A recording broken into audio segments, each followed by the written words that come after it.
I'm a girl, I'm a low. What's up, guys? David Stern, rest in peace to him. He died today, I believe this morning, with a massive hemorrhage. He was diagnosed with that 3 weeks ago, and he was the former NBA commissioner. Now you got to think about it. In 1970s, the NBA was really going through a downturn. They had a hard time of accumulating a lot of views, and best of my knowledge, what I heard from some reports, they were stating that the NBA was suffering from a lot of players that were not taking the game serious in a way, as far as like their personal life. They were like crack and cocaine was really prevalent in a lot of these players here when they was actually acquiring a lot of fame, and they were making a whole bunch of money like these NBA players are today. But it was in that particular time, man. It was just a really unprofessional type of environment. Now, when David Stern, he's been the commissioner since 1984. It's very impressive. It's 1984, and he retired in 2014 when Adam Silver came in. But he was really pivotal to the fact that he really loved the game. He worked hard in the office. He understood the fundamentals of basketball, and he managed to like increase the ratings from. I mean, it was the NBA was really commissioning at least like $10 million a year to now $900 million a year when he was in. And I'm like, wow, that's a big financial jump there, and it's all due to his respects to the legends here. I mean, he was there in 1984 when Michael Jordan was coming into the draft and everything. He was winning his championships with the Chicago Bulls, Scottie Pippen, John Stockton, man. I mean, they had Dennis Robbins. And the 1992 Olympics was really prevalent. You had Christian Fandner, you had, I believe, you had Charles Barkley in that particular time, Michael Jordan, you had Larry Bird, Magic Johnson. I mean, this was good, and this is what people wanted to see. It was a very hardcore, physical type of NBA sports. And nowadays, like, if you go into the paint now, if you barely touch an individual, like, they'll call a foul. But it's not how it is into this game here. But I mean, even when LeBron James, he was there when he won the second title with the Miami Heat. And just the fact that, this man was very, very smart, intelligent into the game, he helped a lot of individuals. And even Magic Johnson said when he was diagnosed with HIV in 1991, it was to the point that NBA players didn't want to shake his hand. Nobody didn't want to affiliate with Magic Johnson until he got to the reverse. I forgot, AZT, whatever drug to reverse it. And so you can help treat it. But it really, he said he was a respectful human being because he did everything he could to the point that he could still play the game of basketball until he physically couldn't do it anymore. And he thanked David Stern for doing that, man. I mean, especially, playing in the Olympics.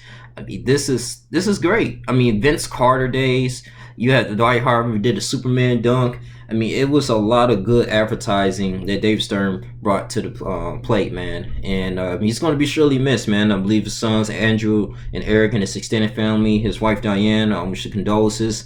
But this is something that he may be, of course, inducted into the Hall of Fame. But I can say that, Adam Silver even said this was his mentor, and he actually learned a lot about the game from him. Now, the only thing about Adam Silver is that I mean, because I kind of started watching the NBA. The ratings have been kind of going down a lot lately, and hopefully that Adam Silver find a way to bring it back up. I don't know, because of this whole dream team that started with LeBron James. I can't blame it on him, but maybe it's just the fact that a lot of the changes, a lot of the game has changed, and you had different. It's kind of started being a little bit more predictable as far as the NBA playoffs. But man, I remember back in the day with Detroit Pistons, man, it was just so exciting. Of course, Isaiah Thomas, but I'm talking about Rasheed Wallace in the 2000s, 2003, 2004, Chauncey Billups, Tayshaun Prince. I mean, those individuals, man. I mean, we had like Flip Saunders at the time, man, and it was just great. I really enjoyed the NBA back in the day, man, and he was a really a good. Just a good guy in that particular time, man. I mean, just really doing his job. I mean, even Phil Jackson admired this man. But it's sad thing, man. That's hemorrhage, but I'm pretty sure, his legacy. Somebody's gonna take over. His legacy. Of course, Adam Silver's doing the thing, but I won't be surprised if his family members or his sons find a way. Once they grow up and continuously look with assets and learn from their dad in the past, man, how they can make the NBA a lot more better. But I mean, this is good. I mean, even when Larry Bird was playing, it's one of those things that you don't want. He was pretty much like a legend, Do some more research on here too. But yeah, American businessman, bro. NBA 1996 outside counsel, joined NBA in 1978 as the general counsel. Yeah, I believe, yeah, he was like a vice president in that particular time in the 70s before he actually fully took over in the 1980s.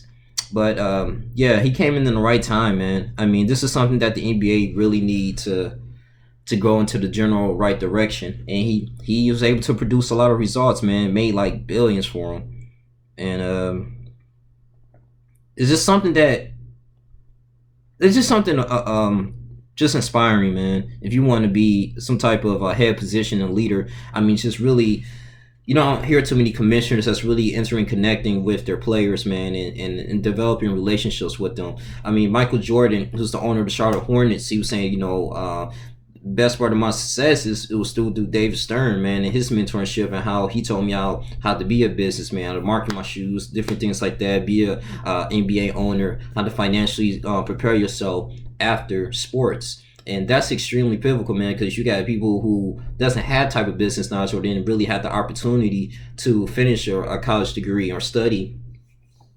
finances. And because when you making all that large sums of money, I think the NBA, they just give you an option, and many people do that, just hire you as some type of accountant, have a master's degree, whatever, to look over your finances. And I'm not saying that accountants don't know what they're talking about, sports accountants, but it's still, I believe it's very vital to actually understand where your money is going to, instead of just putting your whole trust into somebody to watch over your money. I don't care if you're making like $1 billion a year, you gotta kind of like really have a great understanding, like what to invest in. You invest in a particular restaurant, is this restaurant going to generate a long-term revenue in the future, and it's going to have to be public to stocks in a way. I mean, because you gotta put all that stuff into consideration, man, because when you're an athlete, looking forward to your diet, going to practice, traveling with the team, moving. It's a lot of things that you have to take into consideration with that, man. And some people, a lot of athletes, neglect their finances. They're like, well, I'm making like $100 million a year, so I'm just gonna buy a $50 million home. But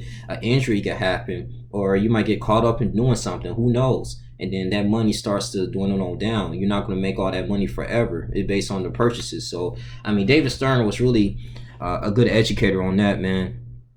Let me see. But said by 1980, he was executive vice president of the NBA. During this time, 2 landmark decisions were reached at the NBA Players Association: drug testing, team salary cap. Yep, like I said too, it was a huge epidemic, which is cocaine, man. Just people coming in to practice like just late, drinking, smoking. It was just crazy, man. But this dude was he was a good father figure to a lot of people, man. Yeah, just had a flair talent of the game. Larry Bird took the game to new heights. Magic Johnson did. Stern oversaw the NBA expanded from 10 to 30 franchises. Yes. Now, the only downfall was this, and I believe in his tenure as being an NBA commissioner. In 1991, there was an NBA lockout, I believe, in 2011. Due to financial issues, and therefore it resulted into like a 50 to 66 game season. I remember that. But other than that, man, I mean, generate to the whole huge milestone, generate to from $10 million revenue to a $900 million revenue. You got to give it up for that. And so I'm gonna say this is good. That's probably one of the best things that really help NBA players to step their game up and actually take not only their profession serious but life serious in general, man. So made a huge 360 turn in this whole NBA.